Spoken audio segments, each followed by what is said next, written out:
hard in the city. So it is good to come out like once in a while and be free from all the pressures and release all your pressures and anxieties in the forest and the water and the river and the wilderness.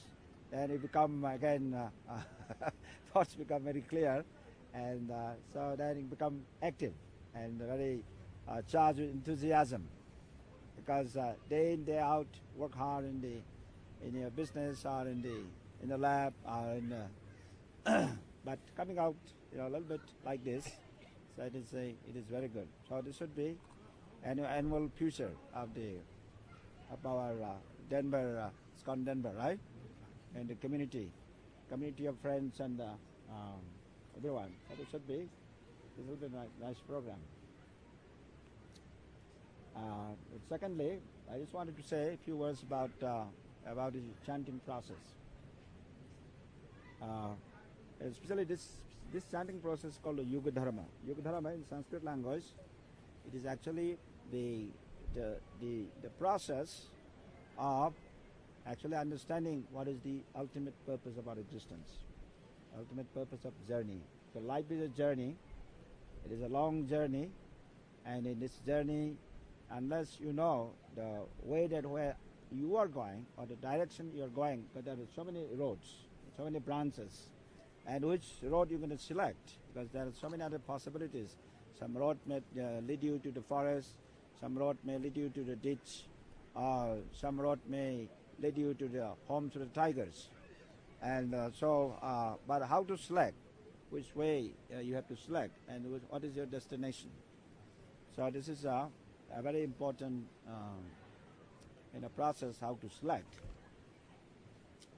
So, but according to the plan of this creation, at least in the Vedic culture, that in Vedic cosmology, so these 4 millennia, the creation is divided into four stages. It's called Yuga cycles. It goes in cycles. So the creation doesn't stop, but it goes in cycles, just like changes of seasons. So in that we have these four Yuga cycles. So Satya, Treta, Dwapara and Kali. That is in Sanskrit language. These are the 4 Yuga cycles that go on like changes of seasons. And the creation, and then after that, that's like winter season is over, and after that we have now spring and the summer season, and this seasons are coming. Similarly, in this creation, there are 4 these Yuga cycles. So, and then why creation takes place? There's another long background, deep explanation is required.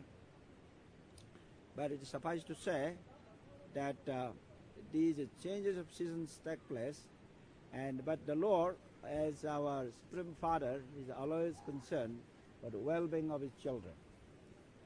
So therefore, just like a medical doctor, prescribes a medicine when someone is sick, and then by taking that medicine, the disease is cured. So similarly, coming to this material world is not the best thing. In other words, it is like because when we come to this world, we experience so many ups and downs. There are sometimes difficulties. So we experience a lot of these ups and downs in life. So therefore, this is not the best place to live.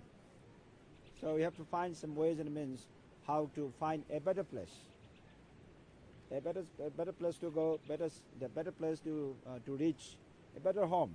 It's like we wanted to have a nice home and everything nice. So similarly, we like to seek for a better place, better home. What is a better place?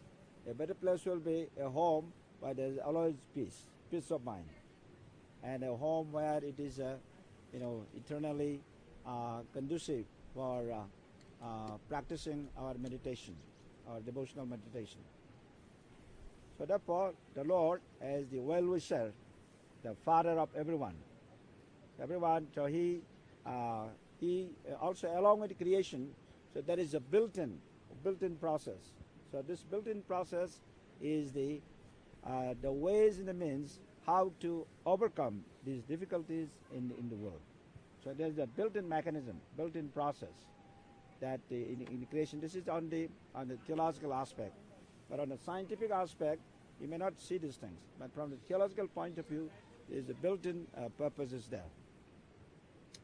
So according to the Vedic culture, in these 4 yuga cycles, there's yuga cycles, so those processes are different. It's like you are suffering from jaundice, then you have a different medicine. And if you are suffering from cancer, then you have a different medicine. You are suffering from diarrhea, you have a different medicine. So in this way, the medical symptoms, the different symptoms are there in each millennium. And for that symptom, there is a specific process. That's like medicine. So then what is the medicine of in the Satya Yuga? So that medicine was deep meditation. Kriteyat dhyayata Vishnum.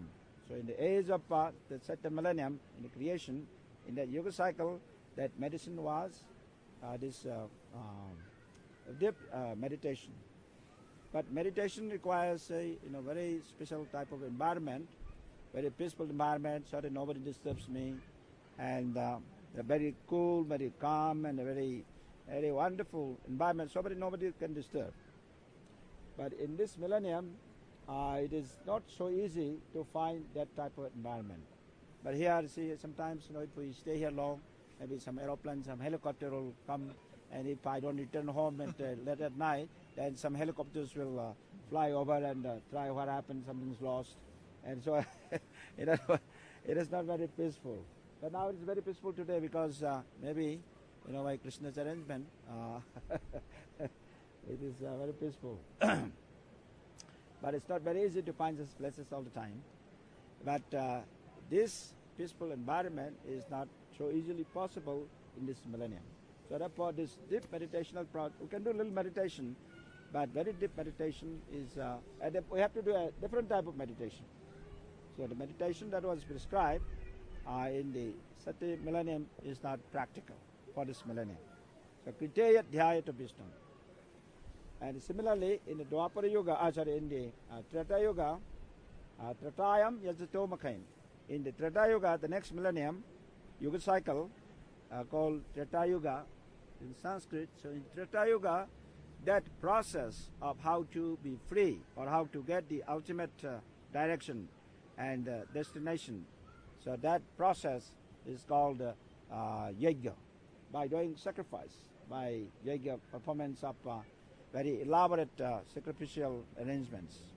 Because by doing sacrifice, that you need a lot of ghee and you need very nice, chanting of the sound vibrations very properly. Very qualified Brahmin Pandit is required.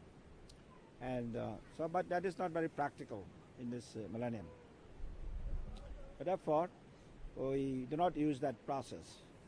And in the third yuga cycle called Dwapar, in the Dwapar Yuga, the process, the prescribed process is called Dwapare Paricharyayam.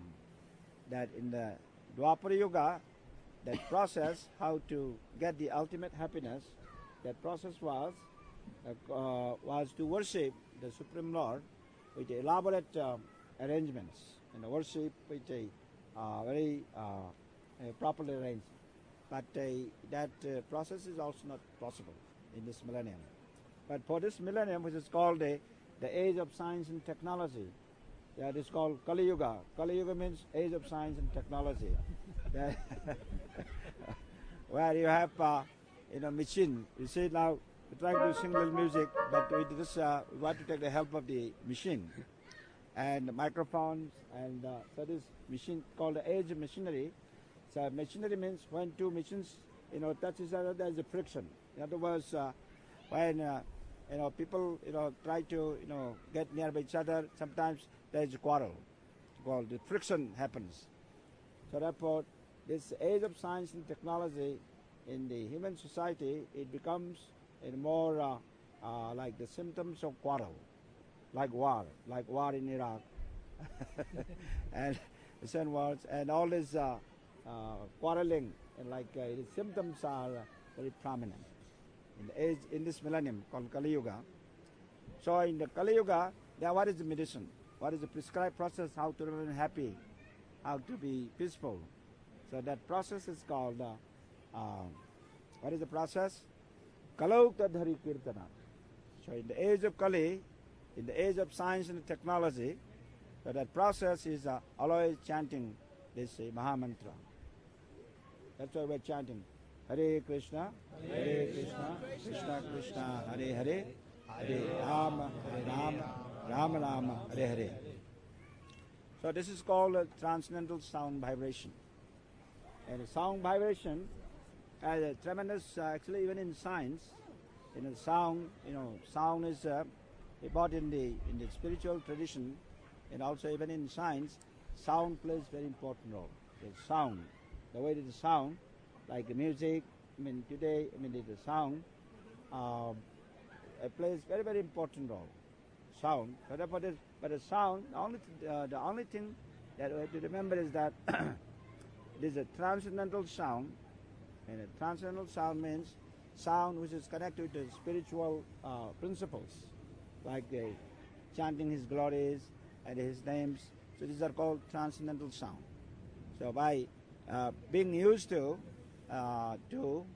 chant this transcendental sound, that will cleanse the environment. Because the environment becomes sometimes polluted by many unwanted, unwanted sounds and other factors. But by chanting, there's a transcendental sound that you see all the impurities will be gone. It's not only from outside but also from inside, because sometimes our unwanted thoughts come, within the individual. But by chanting, also meditating, not only chanting, also meditate on the sound. So by this process of meditation, both inwardly as well as outwardly. Inwardly, you can also do silently, silent meditation. But meditation by remembering the sound, and also the Lord's mercy. So in this way, the mind will become will remain very calm and peaceful. So the sound. This is called the transcendental sound medicine. Because by this process, the unwanted thoughts will be gone, and a person will experience some kind of inner happiness, joy and happiness. So therefore, you can from day-to-day tensions of work and anxiety, that you will be able to manage, without any medicine. But you don't need to take any medicine to sleep, or sometimes. Nowadays, some people say they can't sleep, so therefore you have to take a pill. But that is not, that should not be practiced. But if you meditate on the sound vibration, then what happens before you sleep? You take a very nice glass of hot warm milk, and in that, if you like, you can put a little honey, half spoon of honey, and then you do when you go to bed. Then you meditate, you start this, then yoga nidra, then you'll have a sound sleep, and we don't need any that sleeping pill, right? Because but this meditation and the sound is this art is very important. Actually, it is some kind of a scientific process. So our sages and saintly people, and so they all do like this, and they remain very healthy for many years. Our average age should be at least 100 years. In this millennium, we can all live 100 years if we follow these principles very regularly, without taking unwanted food, and without being engaged in unwanted habits. So in this way, meditation on the sound, sound meditation is very, very important. So this is the prescribed process in this age of science and technology. So this is called, sometimes I call this, doing this called applied spiritual technology. That now we have this engineering technology, biotechnology, bioengineering, but we have spiritual engineering and spiritual technology. And this meditational process is a little bit like that. And because when I go to the IITs in Kanpur, because they're all engineering students, faculty member, I say you are doing all the engineering of this material engineering things, so you should also include it is a spiritual engineering a little bit. And that way you have to